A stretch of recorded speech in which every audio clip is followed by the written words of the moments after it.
देहरादून का शहीदों को श्रद्धांजलि दी जा रही है। यहाँ उनकी याद में एक कार्यक्रम का आयोजन किया गया है। मुख्यमंत्री पुष्कर सिंह धामी क्या कह रहे हैं आपको सुनाते हैं। स्वर्गीय राज सिंह बंजारी जी, स्वर्गीय मदन मोहन गोसाई जी को अपनी एवं समस्त उत्तराखंड वासियों की ओर से भावभीनी श्रद्धांजलि अर्पित करता हूं। साथ ही में उन सभी राज्य आंदोलनकारियों को भी नमन करता हूं जिन्होंने हमारे बेहतर भविष्य के लिए अपने वर्तमान को दांव पे लगाकर उत्तराखंड राज्य के निर्माण में अपना अद्वितीय योगदान दिया। भाइयों बहनों, आज का दिन हमारे राज्य के इतिहास में सटे हुए काले अध्याय के रूप में अंकित रहेगा। आज से ठीक एक दिन पहले 1 सितंबर 1994 खटीमा का गोलीकांड हुआ था और मैं भी उस समय विद्यार्थी था। मैंने भी उस आंदोलन को नजदीक से देखा। हजारों हजार की संख्या में किस प्रकार से वहां पर भी हमारे निहत्थे आंदोलनकारियों पर बर्बरतापूर्वक लाठीचार्ज किया गया, गोलियां चलाई गई। 7 लोग उस आंदोलन में अमर हो गए। इसी प्रकार अगले दिन उसकी प्रतिक्रिया स्वरूप मसूरी का ये गोलीकांड हुआ, जिसको हम प्रत्येक वर्ष अपने उन अमर बलिदानियों की स्मृति में यहाँ श्रद्धांजलि सभा के रूप में प्रत्येक वर्ष उनका स्मरण करते हैं। भाइयों बहनों, मुझे चूंकि आज थोड़ा आपदा का भी आप देख रहे हैं कि पूरे राज्य के अंदर आपदा आई हुई है, लेकिन मैं अपने आंदोलनकारियों को नमन करता हूं कि उनके आंदोलन के कारण, उनके शहादत के कारण, उनके बलिदान के कारण, हमारे उत्तराखंड आंदोलनकारियों के संघर्ष के कारण हमको राज्य प्राप्त हुआ, उत्तराखंड राज्य मिला। और मैं थोड़ा अपना ये सौभाग्य मानता हूं कि चूंकि बचपन से मैं आंदोलन से जुड़ा रहा और कल भी मैंने कहा, कल खटीमा में भी, कि मैं अपने आप को सौभाग्यशाली मानता हूं कि मुख्य सेवक के रूप में जिस दिन से मैंने काम करना प्रारंभ किया इस जिम्मेदारी पर, आज 5वां वर्ष है कि मैं खटीमा भी 5 वर्ष हर साल गया, 5 सालों में से, और यहाँ भी। और हमारा जो मुजफ्फरनगर तिराहा है, जहाँ मुजफ्फरनगर कांड हुआ, वहाँ भी मुझे श्रद्धांजलि देने का अवसर प्राप्त हुआ। भाइयों बहनों, 2 सितंबर 1994 का ये दिन मसूरी की वीर भूमि पर शांतिपूर्ण आंदोलनकारी लोगों पर जिस प्रकार से गोलियां का उनको सामना करना पड़ा, लाठियों का सामना करना पड़ा, सच में उसकी जितनी निंदा की जाए वो कम है। और इस भीषण गोलीकांड में हमारे 6 आंदोलनकारी शहीद हुए, जिनमें 2 महिलाएं भी शामिल हुई। इस पूरी घटना ने पूरे देश को हिलाकर रख दिया था। उस दिन को इस प्रकार से बर्बरता को याद करके हम जब भी याद करते हैं आंखें नम हो जाती हैं। जिन लोगों ने नजदीक से देखा होगा, मैंने भी देखा, बहुत सारे लोग, मैं खटीमा में देख रहा था किस प्रकार से जगह जगह, कहीं कोई दुकानों में जा रहा था, कोई घरों में जा रहा था, और बहुत सारे लोग तो उस समय, क्योंकि वहां नेपाल की सीमा पास में है, नेपाल भी चले गए। और ये घटना उस समय के जो सत्ताधारी दलों के लोग थे, उनके दमनकारी रवैये का प्रतीक थी, जिन्होंने एक शांतिपूर्ण आंदोलन को बिल्कुल निर्दयता के साथ कुचलने का प्रयास किया। आज का दिन हमें ये याद दिलाता है कि उत्तराखंड की नींव हमारे बलिदानियों ने अपने खून से सींची है। भाइयों बहनों, ये राज्य हमारे आंदोलनकारियों के त्याग, तपस्या और बलिदान का ही प्रतिफल है। इसलिए हमारी सरकार राज्य आंदोलनकारियों के सपनों का उत्तराखंड बनाने के लिए कृत संकल्पित होकर निरंतर कार्य कर रही है। आज के इस अवसर पर मैं आप सभी को ये विश्वास दिलाता हूं कि हमारी सरकार जब तक राज्य आंदोलनकारियों की अपेक्षाओं की उनकी आकांक्षाओं को पूरा कर नहीं लेगी तब तक चैन से नहीं बैठेगी, आराम से नहीं बैठेगी।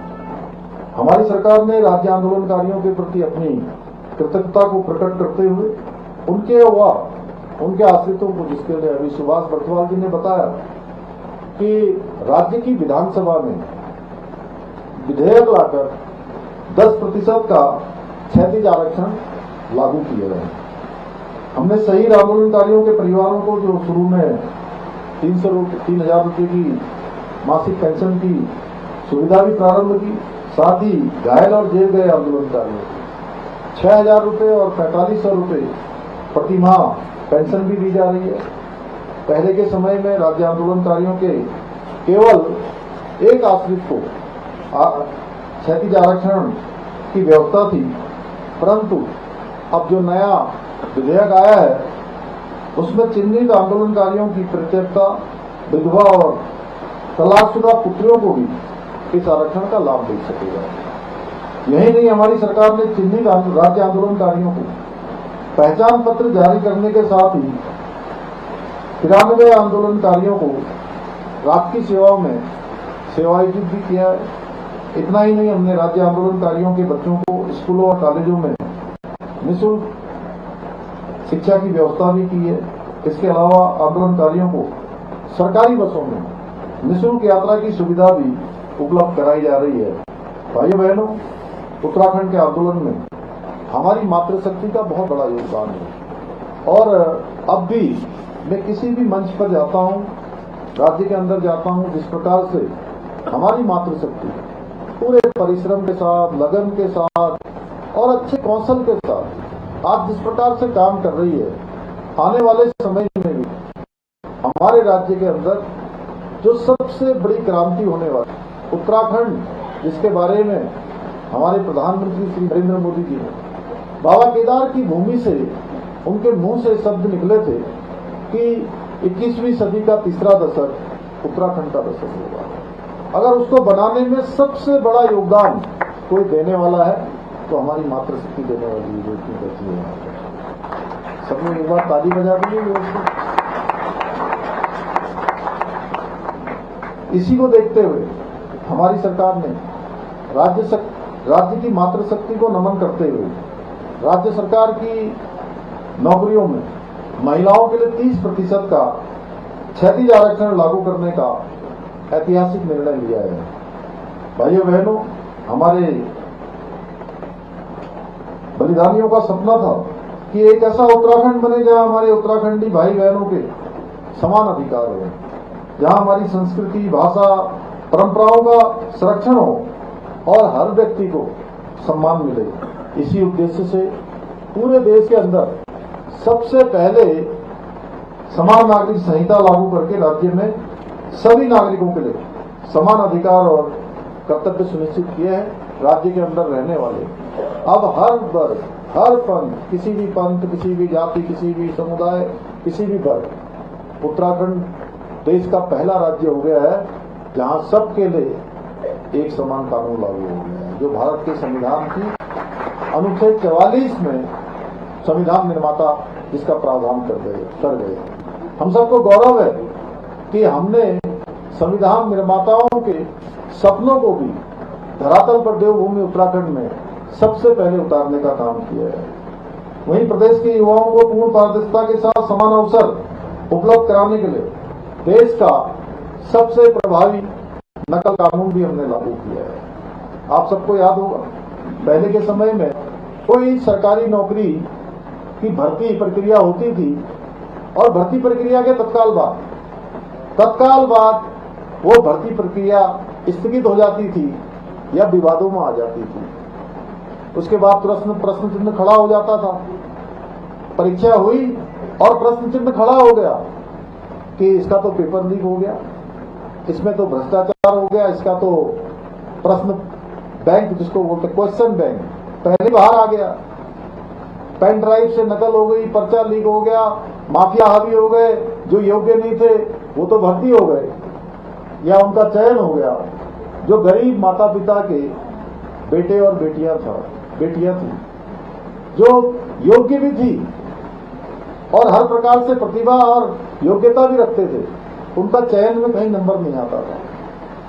भाइयों बहनों, मैं आज अपने इन राज्य के बलिदानियों के इस स्मरण दिवस पर आप सबके सामने कहना चाहता हूं कि हमारे, चाहे ये हमारे अमर बलिदानी हों जिन्होंने उत्तराखंड राज्य के लिए अपने प्राणों को निछावर किया, या हमारे राज्य के लिए जिन्होंने लंबा संघर्ष किया, उन सबके मन में होगा कि गरीब माता पिता के बेटे बेटियों की योग्यता, क्षमता और प्रतिभा के साथ किसी भी प्रकार का अन्याय नहीं होना चाहिए, उनकी मेहनत पर कोई डाका नहीं डालना चाहिए।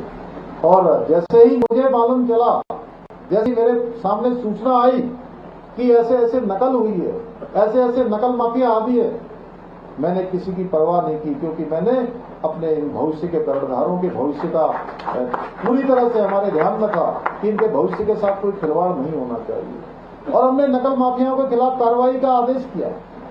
उसका परिणाम हुआ 100 से ज्यादा नकल माफिया जेल की सलाखों के पीछे गए।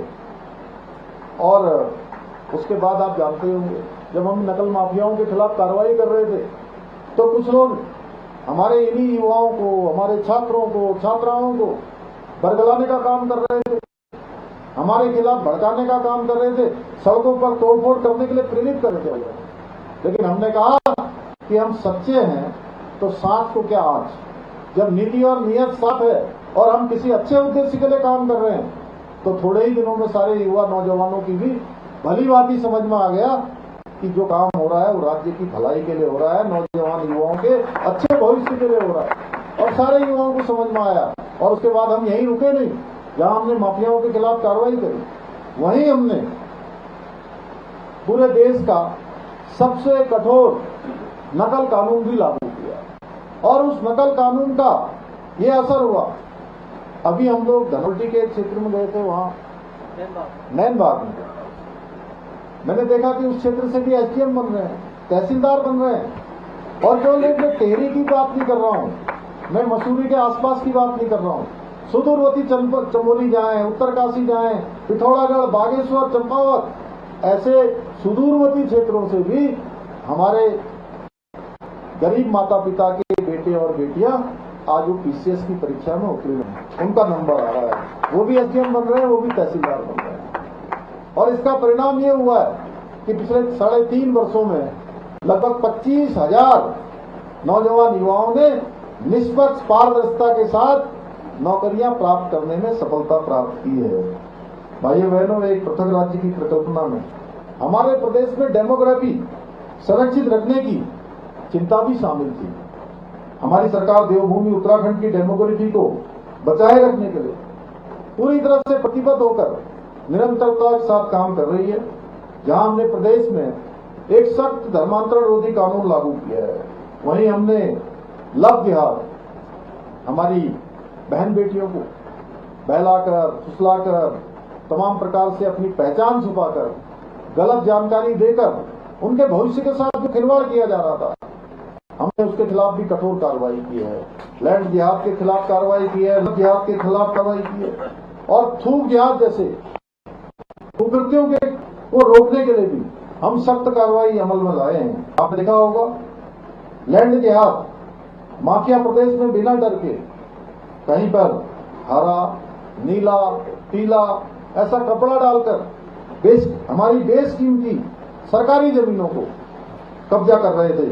हमने प्रदेश में इस सुनियोजित लैंड जिहाद के खिलाफ कार्रवाई करते हुए 9,000 एकड़ तक, अभी 9,000 एकड़ से अधिक सरकारी भूमि को इन लैंड जिहादियों से मुक्त करवाया है। अभी तक यही नहीं, हमने प्रदेश में करीब 550 के करीब अवैध रूप से निर्मित मजारों को भी ध्वस्त किया है। वहीं वन भूमि पर अतिक्रमण करके बनाई गई 2 अवैध मस्जिदों को भी हमने हटाया है। इसके साथ ही हमने प्रदेश में दंगों की राजनीति करने वाले, इनको भी सबक सिखाने के लिए एक सख्त दंगा रोधी कानून बनाकर दंगों में होने वाले नुकसान की भरपाई अब उन्हीं दंगा करने वालों से, चाहे वो सरकारी संपत्ति हो या निजी संपत्ति हो, उन्हीं से इसकी भरपाई भी हमने सुनिश्चित की है। इसके अलावा अभी हाल ही में हमने राज्य में नया कानून लाकर मदरसा बोर्ड को भी समाप्त करने का निर्णय लिया है। इस कानून के लागू होने के पश्चात 1 जुलाई 2026 के बाद उत्तराखंड में अब केवल वही मदरसे संचालित होंगे जिनमें हमारे सरकारी बोर्ड, माध्यमिक शिक्षा बोर्ड के द्वारा जिनको मान्यता होगी, जिनका निर्धारित पाठ्यक्रम पढ़ाया जाएगा। यही नहीं, हमारी सरकार ने राज्य में अवैध रूप से संचालित लगभग 250 से अधिक ऐसे मदरसों को बंद भी करवाया है। हमारा प्रयास है राज्य में शिक्षा के मंदिर स्थापित हों, जहां तय मानकों के अनुरूप गुणवत्तापूर्ण शिक्षा दी जाए, न कि शिक्षा के नाम पर 500 साल पुरानी कबीलाई मानसिकता की ओर धकेला जाए। इसके अतिरिक्त हमारी सरकार राज्य में सनातन संस्कृति को बदनाम करने वाले पाखंडों ऑपरेशन कालनेमी के माध्यम से भी सख्त भाइयों बहनों, आप सभी जानते हैं पहले के समय में भ्रष्टाचार के मामलों में केवल छोटे कर्मचारियों को पकड़कर खाना पूर्ति की जाती थी और एक प्रचलन हो गया था कि कोई शिकायत होगी तो किसी छोटे कर्मचारी पर कार्रवाई हो गई और उसकी इतिश्री कर ली गई। हमने इस धारणा को भी बदला है, इस परिपाटी को भी बदला है भाइयों बहनों। अब भ्रष्टाचार के मामले में, लापरवाही के मामले में, किसी भी अपने कर्तव्य के प्रति ढिलाई करने वाले के लिए हमने एक मानक निश्चित कर दिया है, चाहे छोटा हो चाहे बड़ा हो। कहते थे छोटी मछलियां पकड़ी जाती, बड़ी मछलियां पकड़ना नहीं आती है। भाइयों बहनों, मैं आज के दिन कहना चाहता हूँ, छोटी मछलियां नहीं, बड़ी मछलियां नहीं, अब अगर भ्रष्टाचारी रूपी कोई मगरमच्छ भी होंगे तो उन मगरमच्छों को भी छोड़ा नहीं जाएगा। हम जीरो टॉलरेंस की नीति के तहत कार्रवाई कर रहे हैं और प्रदेश के इतिहास में पहली बार, चाहे IAS हो, IFS हो, PCS हो, किसी भी स्तर के अधिकारियों से पिछले 3 वर्षों में भ्रष्टाचार में लिप्त 200 से अधिक लोगों को जेल की सलाखों के पीछे हमने पहुंचाया है। भाइयों बहनों, हमारी सरकार आंदोलनकारियों के सपनों का उत्तराखंड बनाने के लिए विकल्प रही संकल्प के मूल मंत्र के साथ काम कर रही है। मुझे पूरा विश्वास है हमारे इस संकल्प को पूरा करने के लिए वीर भूमि मसूरी के मेरे सभी परिवारजन इसी प्रकार हमारी सरकार को अपना समर्थन और आशीर्वाद प्रदान करते रहेंगे और हम सब मिलकर उत्तराखंड राज्य आंदोलनकारियों के स्वर्णिम उत्तराखंड के सपनों को अवश्य साकार करेंगे। अभी माननीय गणेश जोशी जी ने कहा कि यहाँ पर जो सिफन कोर्ट की बात है उसके लिए चूंकि हमने पहले बात की थी लेकिन कुछ हमारी तरफ से कमी नहीं रही, लेकिन एक और पार्टी हमने बीच में उसमें सम्मिलित की थी, उनकी तरफ से थोड़ा सा कुछ उसमें विलंब हुआ है। उसको जल्दी से जल्दी रास्ता निकालकर हम उसको भी बनाएंगे। वेंडर जोन के लिए भी जो चूंकि वेंडर जोन एक अच्छी प्रक्रिया है, उससे हमारा यातायात भी सुव्यवस्थित होगा, लोगों को भी एक परमानेंट रोजगार का जो है उनका साधन बनेगा, तो इसको मैं बनाने की घोषणा करता हूं। और हमारे जोत सिंह घोषोला जी बड़े भाई हैं और मनमोहन मल्ल जी और गणेश जोशी जी लगातार इसके लिए प्रयास करते रहे कि गढ़वाल सभा का भवन बनना चाहिए। अभी हमने एक भवन छावनी परिषद में बनाया है, MDDA और छावनी परिषद के लोगों ने मिलकर। तो उसी दिन मैंने वहां पर घोषणा की थी कि यहाँ मसूरी में भी गढ़वाल सभा का एक भव्य भवन बनाया जाएगा। उसकी जल्दी से जल्दी कार्रवाई हम प्रारंभ करेंगे और आंदोलनकारी मार्ग की बात की है और एक खिलाड़ू स्टेडियम की है।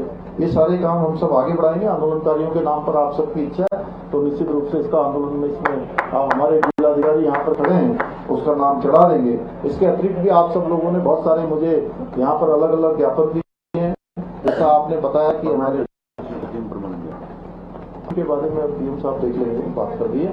दूसरा, हमारे इंद्रमणि बड़ौनी जी के 100 वर्ष पूरे हो रहे हैं। निश्चित रूप से उनका बहुत बड़ा योगदान राज्य में भी है, राज्य के अंदर, राज्य स्थापना में भी है, राज्य के आंदोलन में भी है।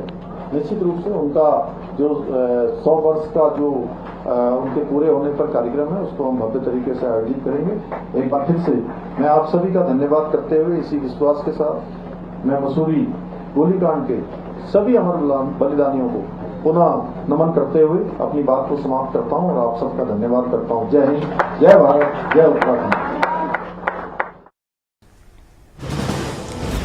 मुख्यमंत्री पुष्कर सिंह धामी ने कार्यक्रम को संबोधित किया और साथ ही आपको बता दें कि कई अहम मुद्दों पर चर्चा करते हुए नजर आए। आंदोलनकारियों को नमन करता हूं, मुख्यमंत्री पुष्कर सिंह धामी ने कहा, सपनों का उत्तराखंड बनाएंगे।